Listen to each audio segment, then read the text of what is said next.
প্রিয় দর্শক বন্ধুরা, এই মুহূর্তের জন্য অত্যন্ত গুরুত্বপূর্ণ একটি খবর উঠে আসছে আপার প্রাইমারি থেকে। আপার প্রাইমারির দীর্ঘদিনের অপেক্ষার কিন্তু অবসান, দীর্ঘ 9 বছরের প্রতীক্ষার অবসান ঘটল আজ মহামান্য কলকাতা হাইকোর্টের নির্দেশে। অত্যন্ত গুরুত্বপূর্ণ খবর উঠে আসছে মহামান্য কলকাতা হাইকোর্টের 8 নম্বর কোর্টে ডিভিশন বেঞ্চের তরফ থেকে। সম্মানীয় বিচারপতি সৌমেন সেন মহাশয় এবং সম্মানীয় বিচারপতি উদয় কুমারের ডিভিশন বেঞ্চের তরফ থেকে একটি বড়সড় নির্দেশ দেওয়া হয়েছে।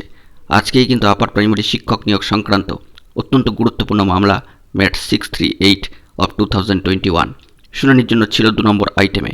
শুনানি হয়েছে এবং ডিভিশন বেঞ্চের তরফ থেকে বড়সড় নির্দেশ দেওয়া হয়েছে প্যানেল প্রকাশের বিষয়।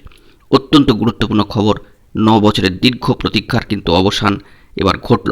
মহামান্য কলকাতা হাইকোর্টের ডিভিশন বেঞ্চের তরফ থেকে আগামী 7 দিনের মধ্যে কমিশনকে প্যানেল ওয়েটিং লিস্টেড প্রার্থীদের প্যানেল প্রকাশ করতে হবে, এমনটাই কিন্তু জানা যাচ্ছে সামাজিক গণমাধ্যম সূত্রে।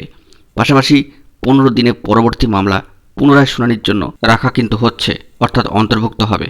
বিষয়টি তাহলে কিরম দাঁড়াচ্ছে যে কমিশনকে আগামী 7 দিনের মধ্যে প্যানেল অর্থাৎ মূল মেধা তালিকাভুক্ত এবং ওয়েটিং লিস্টেড তালিকাভুক্ত প্রার্থীদের যাবতীয় প্যানেল কিন্তু প্রকাশ করে দিতে হবে এবং 15 দিনে পরবর্তী মামলা পুনরায় শুনানির জন্য কিন্তু উঠবে, তাকে কিন্তু অন্তর্ভুক্ত করতে হবে। এমনটাই মহামান্য কলকাতা হাইকোর্টের ডিভিশন বেঞ্চে সম্মানীয় 2 বিচারপতির যে নতুন বেঞ্চে আজ মামলাটি উঠল, সেখান থেকে একটি বড়সড় নির্দেশ কিন্তু উঠে এলো। অনেকেই ভাবছিল যে কটা হিয়ারিংয়ের পরে এই নির্দেশ আসতে পারে।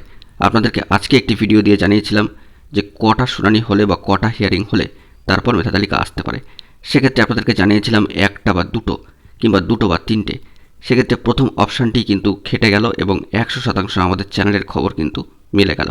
প্রথম বেঞ্চে নতুন বেঞ্চে মামলা উঠল, হিয়ারিং হলো এবং প্যানেল প্রকাশের জন্য কিন্তু নির্দেশ দেওয়া হলো।